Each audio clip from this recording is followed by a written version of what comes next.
श्री परमात्मने नमः। वक्रतुंड महाकाय सूर्यकोटि समप्रभ निर्विघ्नं कुरु मे देव सर्वकार्येषु सर्वदा। गुरुर्ब्रह्मा गुरुर्विष्णु गुरुर्देवो महेश्वरा। गुरुर्साक्षात् परब्रह्म तस्मै श्री गुरुवे नमः। नारायण नमस्कृत्यं नरं चैव नरोत्तमं देवीं सरस्वतीं व्यासं ततो जयमुदीरये। गीताशास्त्रमिदं पुण्यं यः पठेत् प्रयतः पुमान् विष्णोः पदमवाप्नोति भयशोकादिवर्जितः। ओम नमो भगवते वासुदेवाय। श्रीमद् भगवद गीता की चर्चा करते हुए दूसरे अध्याय के 67वें श्लोक तक हम पहुंच चुके हैं। 68वें श्लोक में भगवान अर्जुन को स्थित प्रज्ञ अवस्था की प्राप्ति में सब प्रकार से इंद्रिय संयम की विशेष आवश्यकता सिद्ध करते हुए स्थित प्रज्ञ पुरुष की अवस्था का वर्णन करते हैं। तस्माद्यस्य महाबाहो निगृहीतानि सर्वशः इंद्रियाणीन्द्रियार्थेभ्यस्तस्य प्रज्ञा प्रतिष्ठिता। इसलिए हे महाबाहो, जिस पुरुष की इंद्रियों के विषय से सब प्रकार निग्रह हुई है उसी की बुद्धि स्थिर है। इस श्लोक में भगवान अर्जुन को महाबाहो शब्द से संबोधन करते हैं। महाबाहो अर्थात शूरवीर। भगवान कहते हैं कि हे अर्जुन, तुम बड़े शूरवीर हो, इसलिए इंद्रियों और मन को वश में कर लेना तुम्हारे लिए कोई बड़ी बात नहीं। यदि तुम प्रयत्न करोगे तो यह कार्य तुम्हारे लिए करना कोई कठिन कार्य नहीं है।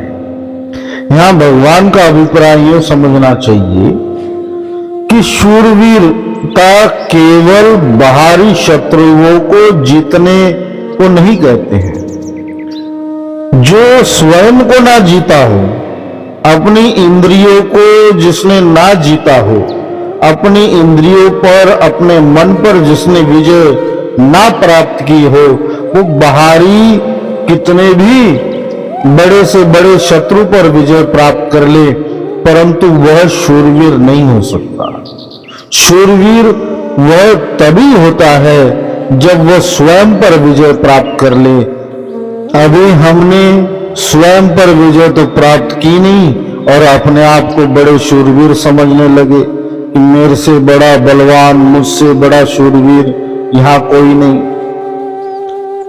जो इंद्रियों के वश में है, जो विषयों में आसक्त है, मन का गुलाम है, वह किस प्रकार शूरवीर हो सकता है। इसलिए भगवान यहां अर्जुन को प्रेरित करते हैं कि हे अर्जुन, यदि तुम सच में शूरवीर हो और अपने आप को वीर मानते हो तो अपनी इंद्रियों को और अपने मन को वश में कर लेना चाहिए, तभी तुम यथार्थ में शूरवीर और महाबाहु कहलाने योग्य होगे। आगे भगवान कहते हैं कि ऐसा स्थित प्रज्ञ व्यक्ति इंद्रियों के विषयों से इंद्रियों को सर्व प्रकार निगृहित कर लेता है। यह निगृहित करने का तात्पर्य क्या है? अब तक हमारे अनंत जन्म हुए हैं और इन अनंत जन्मों से हम इंद्रियों द्वारा विषय को भोगते आ रहे हैं, जिस कारण हमारी इंद्रियों की यह आदत बन गई है विषयों को देखकर उस ओर दौड़ने की।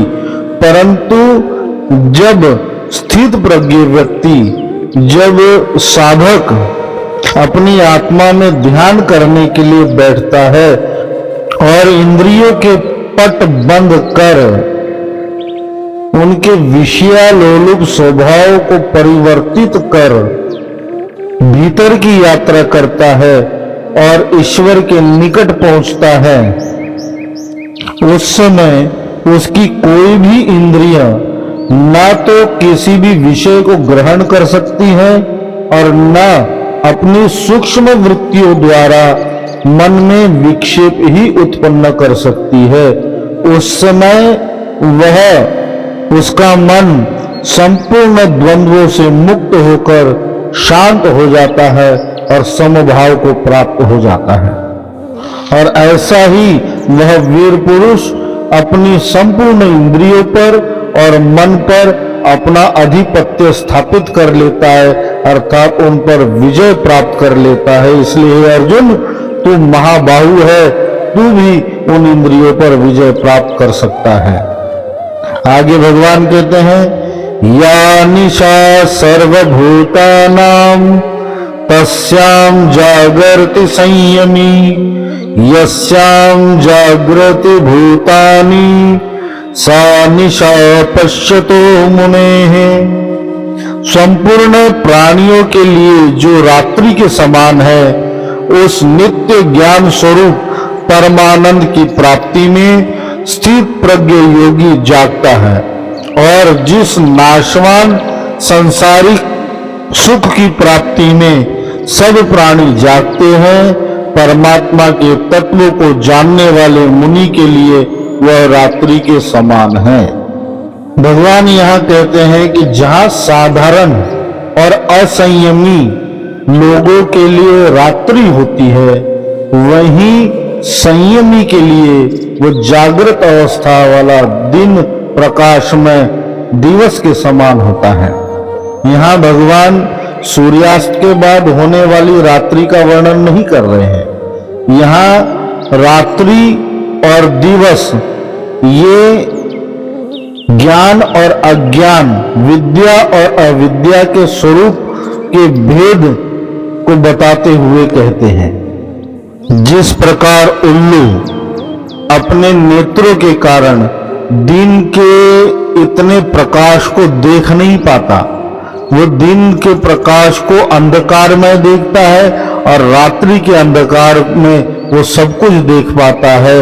उसके लिए दिन का प्रकाश अंधकारमय है। इसी प्रकार जो असंयमी है, जो अज्ञानी है, जो असाधारण है, उनके लिए तो परमात्मा तत्व, आत्म तत्व, स्थिर बुद्धि, ईश्वर प्राप्ति, यह सब उनके लिए मायने नहीं रखते।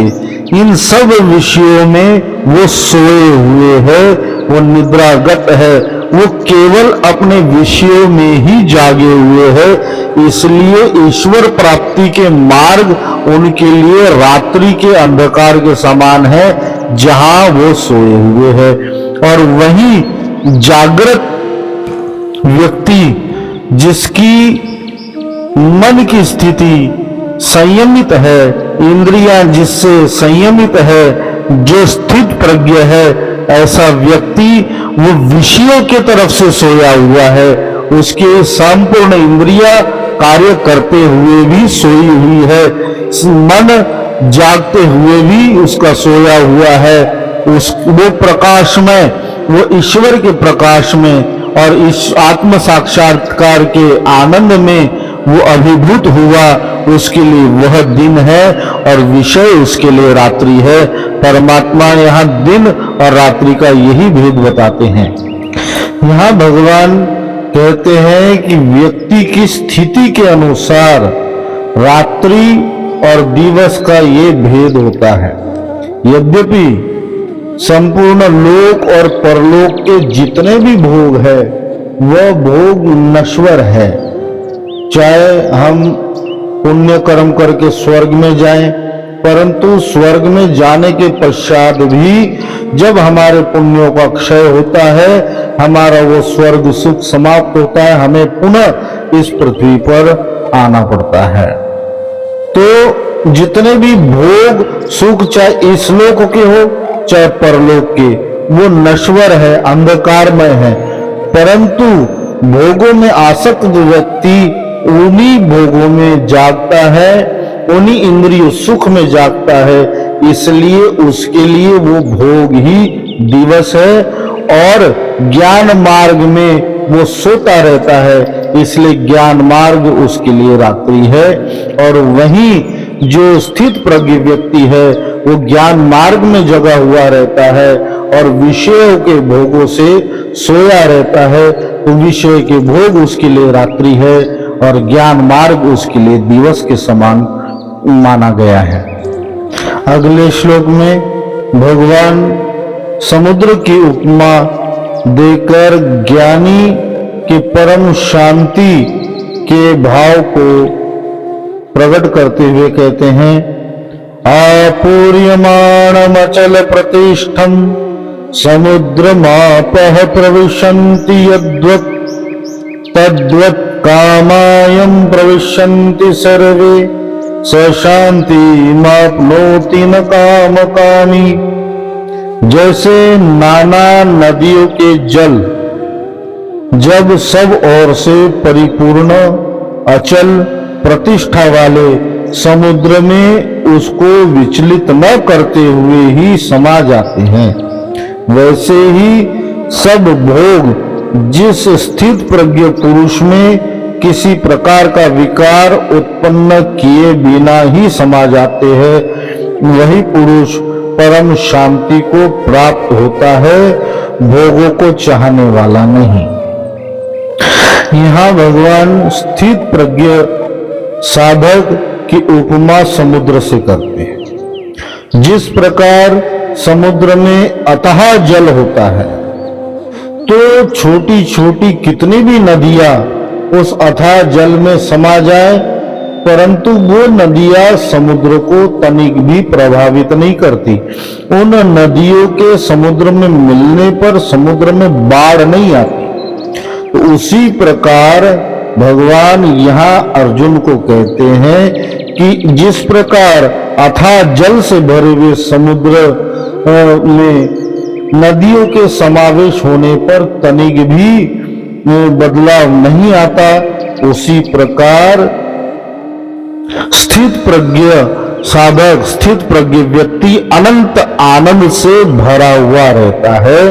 तो जो अनंत आनंद के समुद्र में पहले ही गोते लगा रहा है, जो तो क्षणिक इंद्रिय सुख उसके मन पर प्रभाव नहीं डालते।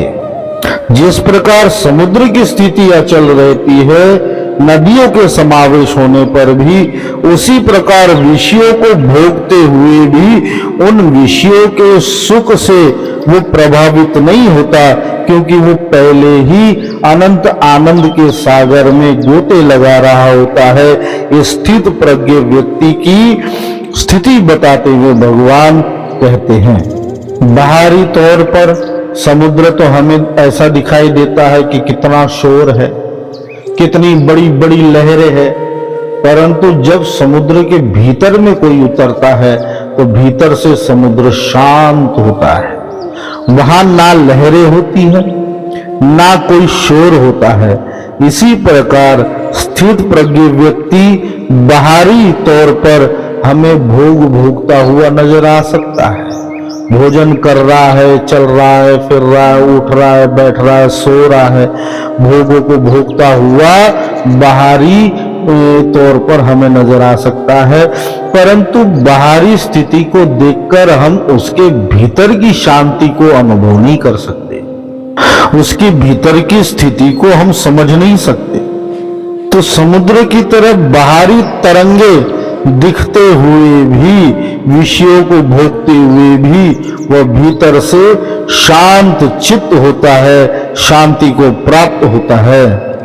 सांसारिक भोग उसमें हर्ष, शोक, राग, द्वेष, काम, क्रोध, लोभ, मोह, भय, उद्वेग, किसी भी प्रकार का द्वंद्व उसमें प्रकट नहीं करते और उसकी स्थिति को वो संसारिक भोग उसकी स्थिति को बदल नहीं सकते।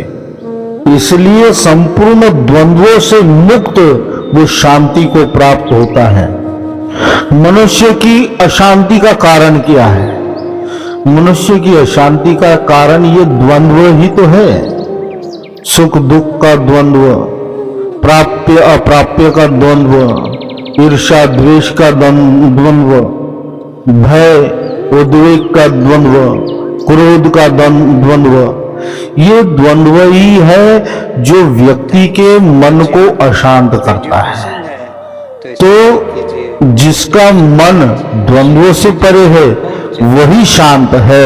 बाहर से जो व्यक्ति शांत दिखाई देता है जरूरी नहीं कि वो भीतर से शांत हो, और बाहर से जो अशांत दिखाई देता है ऐसा समुद्र जरूरी नहीं कि भीतर से भी वो अशांत हो।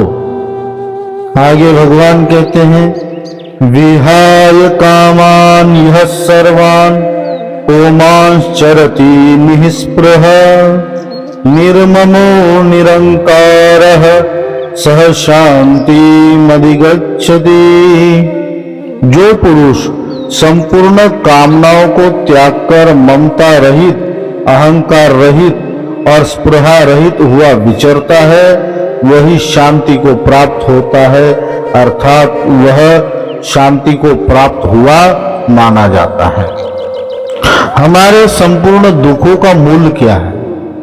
हमारे संपूर्ण दुखों का मूल है कामना। उदाहरण के तौर पर हम कहीं जा रहे हैं, किसी सभा में जा रहे हैं, तो हमारे मन में कामना उठती है कि हमारा वहां बहुत आदर सत्कार होगा। हम वहां गए, हमारा आदर सत्कार नहीं हुआ, क्रोध आया, दुख हुआ, क्षोभ हुआ, आदर सत्कार हुआ, तो अहंकार उत्पन्न हुआ कि मैं इतना बड़ा, मुझे ऐसा हुआ, मुझे ऐसे लोग मानते हैं। तो कामना ही दुखों का जड़ है, दुखों का मूल है। भगवान यहां कहते हैं कि जिसने कामना का त्याग किया उसके अहंकार का भी सर्वथा नाश हो जाता है। कामना ही अहंकार की जननी है।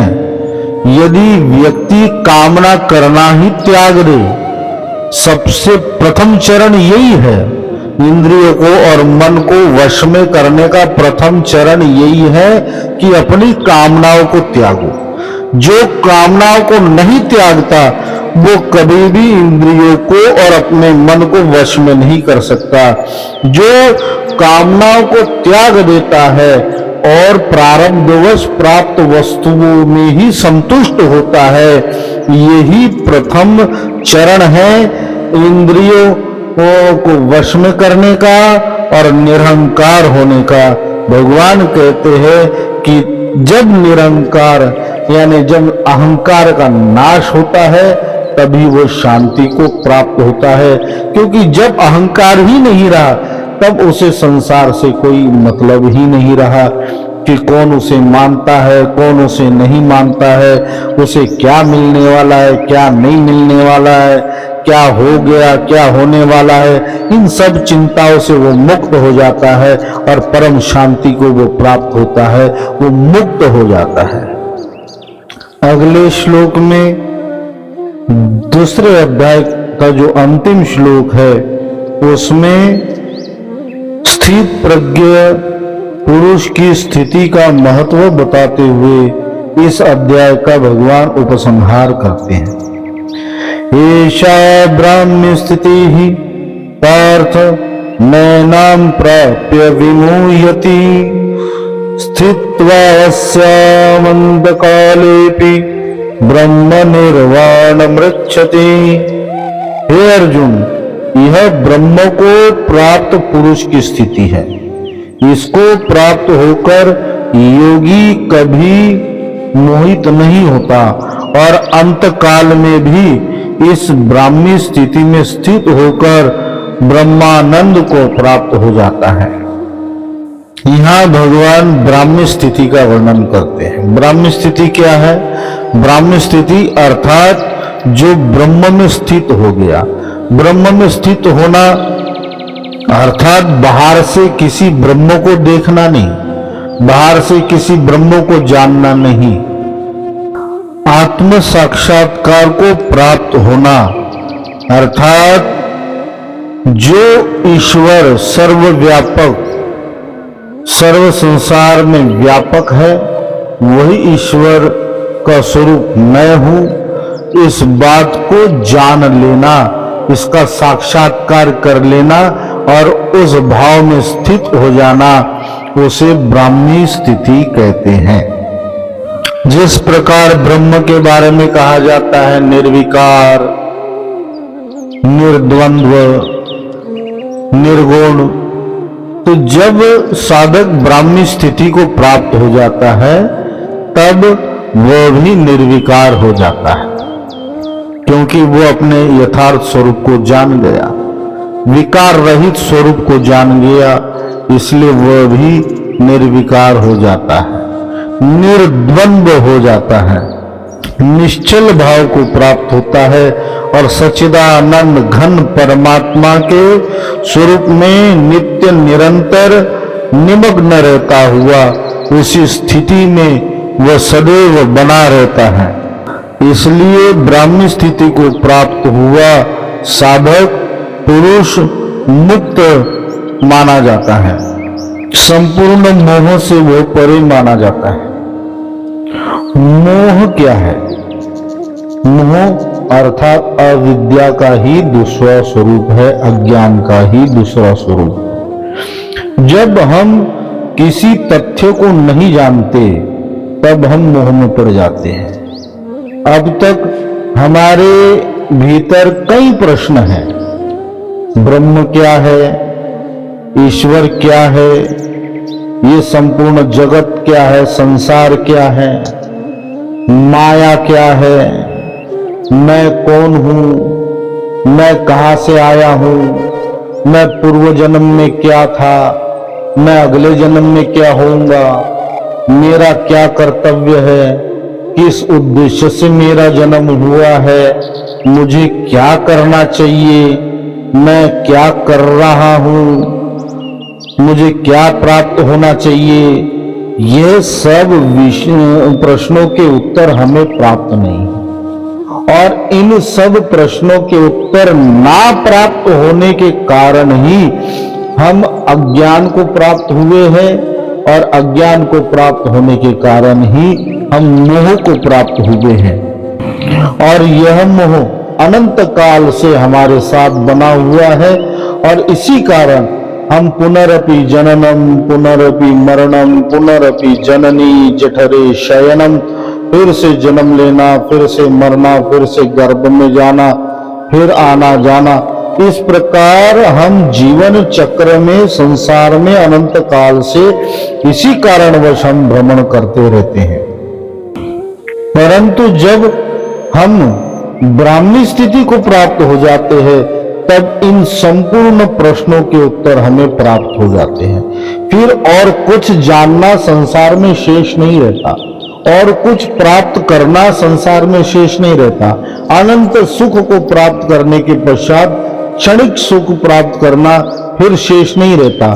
हमारा कारण शरीर नष्ट हो जाता है। कारण शरीर के ना रहने पर सूक्ष्म शरीर की स्थिति भी नहीं रहती, तब साधक ब्रह्म स्थिति को प्राप्त हो जाता है। और ऐसा साधक, ऐसा मनुष्य जीवित अवस्था में भी मुक्त कहलाया जाता है, जीवन मुक्त कहा जाता है। परंतु मरण काल में भी ब्राह्मी स्थिति में स्थित होकर अहंकार, ममता, आसक्ति, स्पृहा और कामना से रहित होकर अचल भाव से परमात्मा के स्वरूप में स्थित हो जाता है और ब्रह्मानंद को प्राप्त हुआ उसी पर ब्रह्म तत्व में वह लीन हो जाता है। दूसरा अध्याय सांख्य योग नाम का यहाँ हम विराम करते हैं।